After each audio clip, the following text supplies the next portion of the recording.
नमस्कार, स्वागत है आपका। मैं हूं आपके साथ सपना दीपक मदेशिया। बुलेटिन का आगाज करेंगे। मुख्यमंत्री रेखा गुप्ता ने कहा कि शालीमार बाग बी वार्ड नंबर 56 की नगर निगम प्रत्याशी अनीता जैन के नामांकन रोड शो में सम्मिलित होकर जनता के अभूतपूर्व उत्साह और स्नेह का साक्षी बनी। क्षेत्र की जनता ने जिस जोश, अपनत्व और आशीर्वाद से स्वागत किया, उसने स्पष्ट कर दिया है कि शालीमार बाग बी सहित सभी 12 वार्डों में जनता का अपार समर्थन बीजेपी के साथ है। साथ ही उन्होंने कहा कि आप सभी के आशीर्वाद से हमारा विकसित दिल्ली का संकल्प और भी दृढ़ हुआ है। यह आशीर्वाद सुशासन, जनविश्वास और पारदर्शी विकास की दिशा में हमारी ऊर्जा और प्रतिबद्धता को और सशक्त करेगा।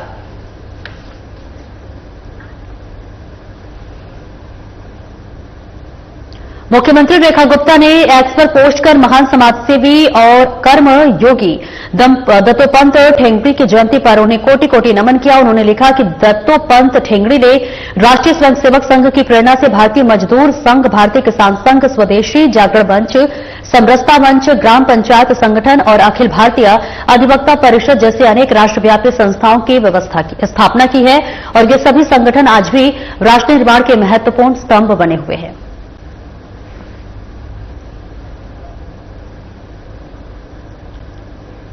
दिल्ली की सीएम रेखा गुप्ता ने दिल्ली नगर निगम उपचुनाव के तहत अशोक विहार वार्ड 65 से प्रत्याशी विना असीजा के नामांकन से पूर्व आयोजित पूजा में शामिल होकर उन्हें शुभकामनाएं दी। इस अवसर पर उन्होंने कहा कि जनसेवा के प्रति उनका समर्पण, कठिन परिश्रम और सक्रिय कार्यशैली उन्हें जनता के बीच विशेष स्थान दिलाती है।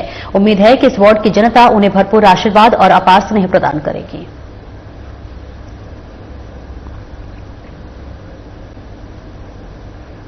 शालीमार बाग बी वार्ड 56 से बीजेपी प्रत्याशी अनीता जैन के चुनाव कार्यालय का उद्घाटन समारोह आयोजित किया गया। इस कार्यक्रम में बीजेपी की वरिष्ठ नेता और दिल्ली की मुख्यमंत्री रेखा गुप्ता शामिल हुई।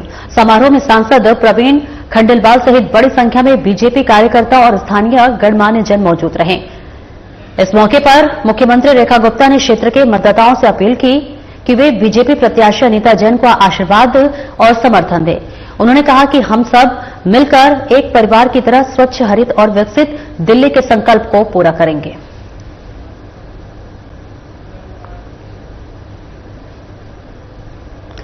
मुख्यमंत्री रेखा गुप्ता ने दिल्ली नगर निगम उपचुनाव के लिए नामांकन दाखिल कर रहे भारतीय जनता पार्टी के सभी उम्मीदवारों को हार्दिक शुभकामनाएं दी। साथ ही उन्होंने कहा कि यह उपचुनाव दिल्ली के स्थानीय विकास, स्वच्छता और व्यवस्था को सतत सुनिश्चित करने की दिशा में एक अत्यंत महत्वपूर्ण कदम है। हमारे सभी प्रत्याशी पूरी निष्ठा, ईमानदारी और पारदर्शिता के साथ जनता की सेवा करने के लिए प्रतिबद्ध हैं। सीएम रेखा गुप्ता ने कहा कि यह हमारे लिए गर्व का विषय है कि हमारे कुल 12 उम्मीदवारों में से 8 महिलाएं हैं। ये नारी शक्ति को नेतृत्व और उचित प्रतिनिधित्व देने की हमारी प्रतिबद्धता को स्पष्ट रूप से दर्शाता है। मैं हर एक प्रत्याशी को उनके आगामी चुनावी अभियान के लिए हृदय से शुभकामनाएं देती हूं। मुझे दृढ़ विश्वास है कि दिल्ली के प्रबुद्ध नागरिक सेवा के इस संकल्प को अपनाना बहुमूल्य आशीर्वाद और समर्थन प्रदान करेंगे।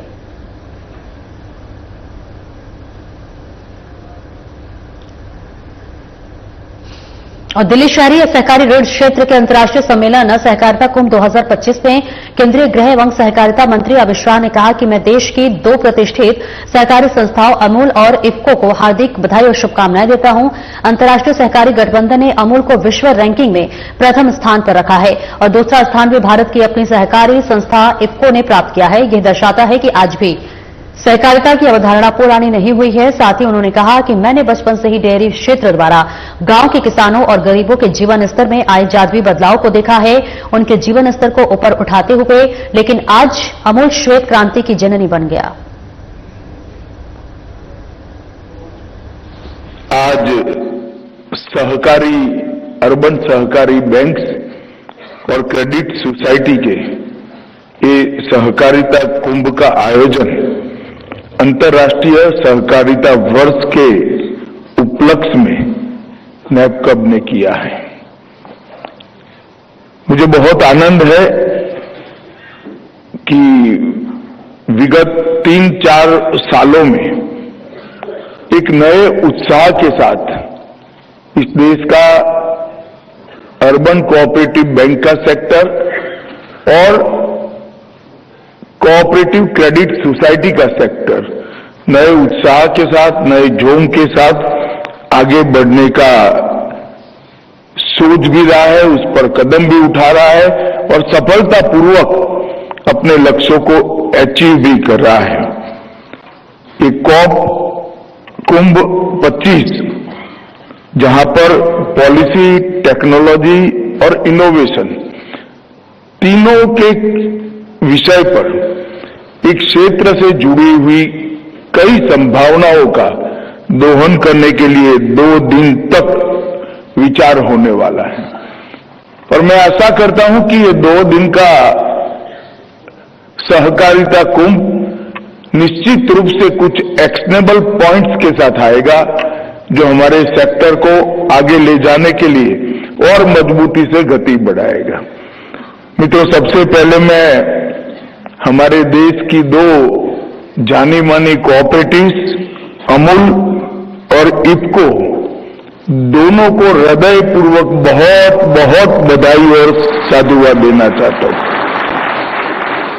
क्योंकि इंटरनेशनल कोऑपरेटिव अलायंस ने अमूल को विश्व का जो रैंकिंग तय होता है उसमें पहले स्थान पर समग्र विश्व में रखने का काम किया, और दूसरा स्थान भी भारत की ही कोऑपरेटिव इफको को मिला है। ये दिखाता है कि आज भी कोऑपरेटिव का कंसेप्ट, कोऑपरेटिव का विचार, कोऑपरेटिव संस्कृति कालबाह्य नहीं हुई। मैं तो गुजरात से आता हूं, बचपन में छोटा सा बच्चा था तब से डेयरी सेक्टर ने गांव के किसानों को और गरीबों में क्या जादुई परिवर्तन उनके जीवन स्तर में उठाने को के लिए किया है, उसको देखा हूं। परंतु आज श्वेत क्रांति की वाहक अमूल बनी है और 36 लाख किसान सदस्य, 18,000 ग्रामीण समितियां और 18 जिला संघों के माध्यम से देश भर में 3 करोड़ लाख लीटर दूध रोजाना कलेक्ट करने का काम अमूल करती है, और 24-25 में अमूल का टर्नओवर 90,000 करोड़ को पार कर गया है। मित्रों, ये बताता है कि 36 लाख किसानें, जिसमें 65% से ज्यादा महिलाएं हैं और ज्यादातर ग्रामीण परिवेश की महिलाएं हैं, वो इकट्ठा होकर 100 रुपये की पूंजी लगाकर 90,000 करोड़ के टर्नओवर का एक इतना बड़ा कोऑपरेटिव सफलतापूर्वक इतने सालों से चला रहे हैं। ये बताता है कि हमारे देश में कोऑपरेटिव की संभावना कितने विशाल स्तर पर है। उसी तरह से इफको भी विश्व की 2 नंबर की सहकारी संस्था बनी है, 41,000 करोड़ का टर्नओवर, और चूंकि मुनाफा करना उद्देश्य नहीं है, इसलिए 3,000 करोड़ का मुनाफा ये इफको ने दर्ज किया है। इफको कोऑपरेटिव सोसाइटी की सोसाइटी, देश भर में 35,000 कोऑपरेटिव सोसाइटी, जिसमें ज्यादातर टैक्स और मार्केटिंग से जुड़ी हुई सोसाइटियां हैं, उनके सदस्य हैं। लगभग 5 करोड़ से ज्यादा किसान इस सोसाइटियों के माध्यम से सदस्य बने हैं, और आज IFFCO 93 lakh metric ton urea और डीएपी का उत्पादन कर हमारे देश की ग्रीन रेवोल्यूशन का स्तंभ बना है। और नए नए इनोवेशन के लिए भी इफको ने ढेर सारे काम किए हैं। मैं इफको की R&D के यूनिट को बहुत अच्छे तरीके से देखा भी हूं और उसको पहचाना भी हूं, मगर नैनो यूरिया और नैनो डीएपी इसका उदाहरण है। आज इफको के नैनो यूरिया और nano DAP Brazil, America, Oman, Jordan और दुनिया के 65 देशों में इफको के नैनो यूरिया और डीएपी जाते हैं। पहली बार मुझे एक सहकारी संस्था ने विचित्र टाइप का पत्र लिखा और मुझे आश्चर्य भी हुआ कि ऐसा पत्र लिखने की जरूरत क्यों पड़ी। जब इफ्को को नैनो यूरिया का उत्पादन का लाइसेंस दिया गया तब कहा गया था कि आप आपके उत्पादन के 20% से ज्यादा एक्सपोर्ट नहीं करोगे। मुझे आश्चर्य हुआ, कोई एक्सपोर्ट करने पर बैन कैसे हो सकता है। फिर मैंने फर्टिलाइजर मिनिस्ट्री से बात करी तो उन्होंने कहा साहब हमारे देश में ज्यादा जरूरत है। तो मैंने कहा बैन रहने दीजिए, 2 साल पहले की बात है। इफ्को को उत्पादन बढ़ाने के लिए कहा और आज हमारा पूरा सैचुरेशन कर इफ्को अनलिमिटेड एक्सपोर्ट करने के लिए इफ्को को लाइसेंस प्राप्त हो चुका है।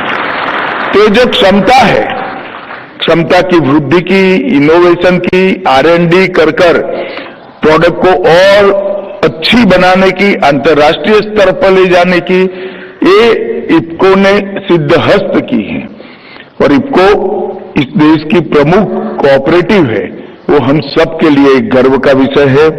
भारत सरकार की ओर से, देश के प्रधानमंत्री जी ओर से और भारत सरकार के सहकारिता मंत्रालय की ओर से ये दोनों कोऑपरेटिव्स को मैं बहुत बहुत बधाई और साधुवाद देना चाहता हूं। मित्रों, आज इस कार्यक्रम में 1500 से अधिक सहकारी बैंकों के प्रतिनिधि और 50,000 से ज्यादा क्रेडिट सोसाइटियों का प्रतिनिधित्व करने वाले प्रतिनिधि यहां पर बैठे हैं। एक कॉप कुंभ एक प्रकार से डिजिटल सहकारिता संसद जैसा इसका स्वरूप आज हो गया है। ढेर सारे लोग ऑनलाइन भी, आभासी तरीके से भी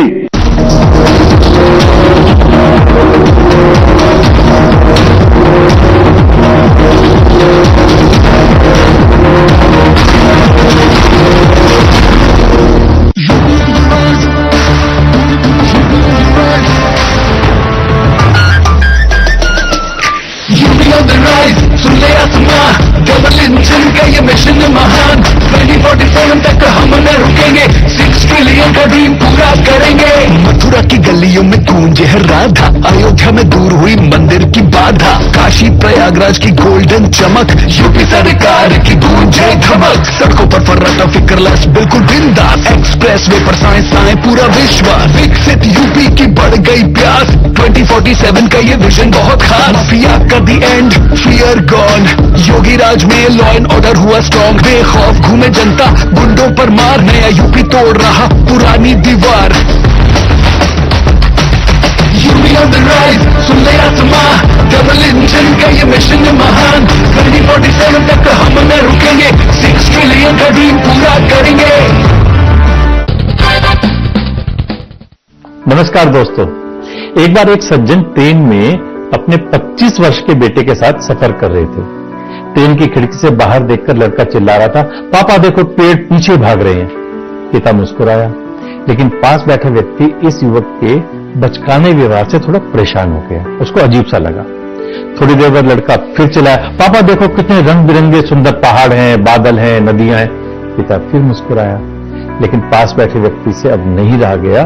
उसे लगा शायद ये लड़का कुछ मानसिक समस्या वाला है, मेंटली रिटार्डेड है। उसने पिता को कहा, भाई साहब आप अपने बेटे को किसी अच्छे डॉक्टर को क्यों नहीं दिखाते? पिता ने मुस्कुराते हुए कहा, हाँ दिखाया था, कल तक ये नेत्रहीन था, अब इसकी आंखों की रोशनी वापस आ गई है और इसे दिखने लगा है, इसीलिए इसे ये सब कुछ नया नया सा लग रहा है। दोस्तों, किसी के बारे में कोई धारणा बनाने से पहले उसकी सच्चाई को भली भांति जानना चाहिए। हो सकता है वास्तविकता कुछ और ही हो। कहते हैं ना, जो दिखता है वो होता नहीं, जो होता है वो दिखता नहीं। जनाब, देखकर परखना छोड़ो और लोगों को समझना सीखो। नमस्कार। लोग सेहत बनाने के लिए क्या क्या नहीं करते, जिम जाते हैं, कसरत करते हैं, काजू बादाम प्रोटीन के डिब्बे तक घोल घोल कर पीते हैं, फिर भी उनकी सेहत नहीं बनती, क्योंकि उनका पाचन तंत्र खराब है। और जब तक के पाचन तंत्र दुरुस्त नहीं होगा, वो जितना मर्जी अच्छे से अच्छा खा ले, उनकी सेहत नहीं बन सकती। इसलिए हमारी संस्था सन्यासी आयुर्वेदा ने एक ऐसी दवा का निर्माण किया है जो कि आपके लिवर को, आपके पाचन तंत्र को दुरुस्त करने का काम करती है, ताकि आप जो भी खाएं उसका पूरे का पूरा निचोड़ आपके शरीर को लगे, आपकी भूख बढ़े, खाया पिया सही से लगे, नया खून बने, हड्डियों में जान आए, वजन बढ़े और आप मोटे तगड़े खूबसूरत पर्सनैलिटी के मालिक बन जाए। सिर्फ 655 रुपए की पूरे 1 महीने की दवा होती है और आप इसे घर बैठे 01145454545 पर फोन करके दवा मंगवा सकते हैं।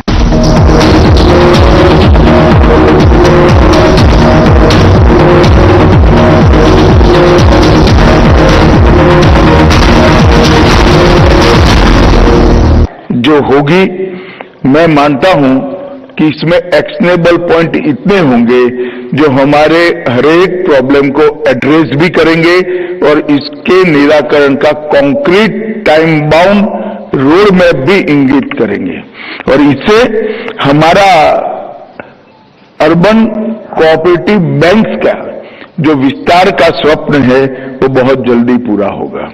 आज यहां पर सहकार डीजी पे और सरकार डीजी लोन, ये दोनों को अमरेला संगठन के द्वारा लॉन्च किया गया है। मित्रों, सहकार डीजी पे एक प्रकार से बहुत जरूरी है क्योंकि हम सब जानते हैं कि अब पेमेंट के जरिए बदल चुके हैं।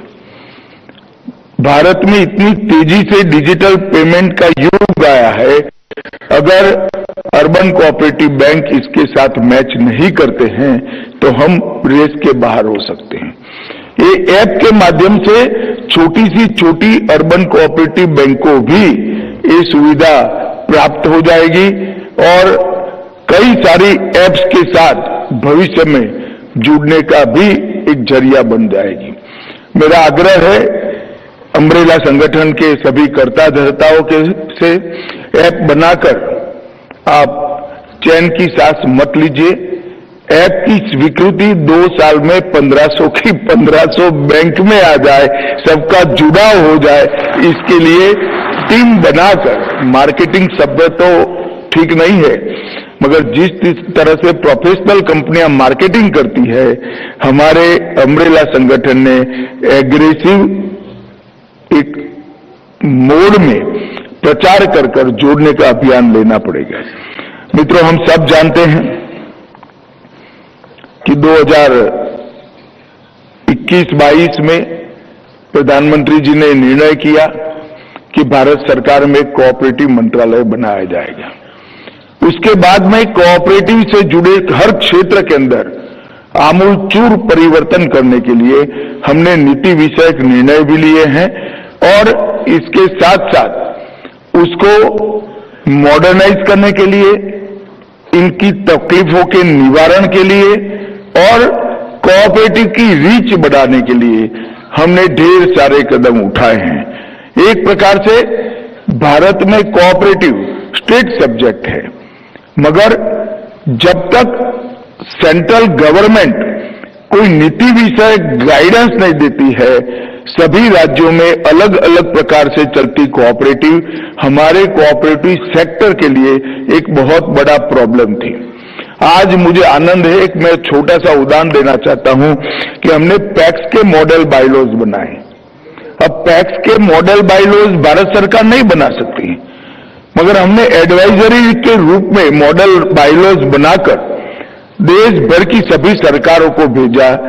मुझे बहुत आनंद है कि इंक्लूडिंग पश्चिम बंगाल सभी सरकारों ने इसको एडॉप्ट किया है और आज देश की सभी पैक्स मॉडल बायलॉज के आधार पर चली। इससे हमारे पैक्स का पूरा तंत्र न केवल कंप्यूटराइज हुआ और ढेर सारे काम को हम पैक्स के साथ जोड़ पाए हैं और मुझे विश्वास है इससे डिफंग होने वाले पैक्स की संख्या में बहुत कमी आएगी और कदाचित कोई होता है तो उसके पुनर्जीवन का रास्ता भी ये नए बायलॉज के अंदर है। इससे हम जल्दी पुनर्जीवित भी कर पाएंगे। मित्रों, इसी तरह से अर्बन कोऑपरेटिव बैंक पर भी मैं बात करूंगा। पहले हमने 4 लक्ष्य कोऑपरेटिव मंत्रालय के तय किए हैं। एक, जनरेशन सहकार का विकास, मतलब हमारी युवा पीढ़ी को कोऑपरेटिव के साथ जोड़ना। इसके लिए हमने त्रिभुवन सहकारी यूनिवर्सिटी बनाई है, जो नए प्रोफेशनल्स तैयार करेगी, जो कोऑपरेटिव सेक्टर की हर प्रकार की जरूरियात को पूरी करेगी। इसमें इंजीनियर भी होंगे, डेयरी के साथ जुड़े हुए सभी लोग होंगे, अकाउंटिंग, मार्केटिंग, सभी प्रकार के MBA तक का कोर्स कर युवा पीढ़ी बाहर निकलेगी। परंतु इसकी पढ़ाई लिखाई में हमने कोऑपरेटिव के तत्व को भी डाला है। वो डेयरी इंजीनियरिंग जरूर किया होगा, मगर उसको कोऑपरेटिव का कल्चर मालूम होगा, कोऑपरेटिव संस्कृति का जानकार होगा। तो एक जनरेशन पूरी अमृत पीढ़ी की, जो 2047 तक हमारे कोऑपरेटिव क्षेत्र को आगे ले जाएगी, उसको तैयार करने का हमने लक्ष्य रखा है। हमने हर प्रकार की चैलेंजेस को ढंग से सामना कर पाए ऐसी कोऑपरेटिव्स को तैयार करने का भी लक्ष्य रखा है, जिसमें centralise IT system, digital payment और AI आधारित मूल्यांकन, इस सभी का समावेश करते हुए हम एनालिसिस कर हम कहां पर वीक है, हमारी क्षतियां क्या है और हमारी स्ट्रेंथ क्या है, इसका अभ्यास कर हम आगे बढ़ेंगे। फिलहाल इस बुलेटिन में इतना ही। नमस्कार।